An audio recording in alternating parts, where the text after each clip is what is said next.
So what we found is that in a lot of other countries, like the UK and Australia, for example, before a lot of people were using Facebook, there were a lot of people who were using MySpace, right? And that was like the biggest social network that everyone was using. And what happened was Facebook was just so much more efficient for people to use. It's quicker, it's simpler, people could share the types of information they wanted, they could use the platform applications they wanted. So within 6 months or a year, Facebook very quickly overtook MySpace in both of those countries. And now I think it's somewhere between 30 and 35% of the UK population is on Facebook. And a similar story in Latin America.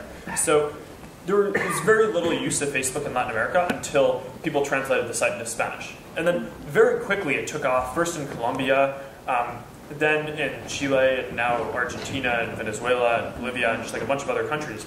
Chile is actually going to be the first country on Facebook that more than 50% of the online population is on Facebook. So, so High Five and Sonico and a lot of the social networks that were being very widely used in Latin America before, we think that we're just helping people share information more efficiently, and we kind of think that that's the story there.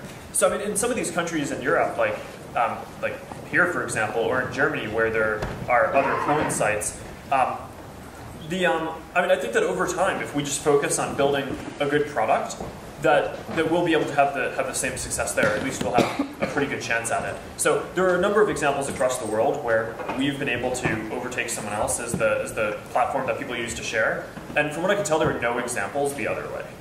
So I think we have a good chance, but I just think it means continuing to focus on building the site and building the platform to be really good.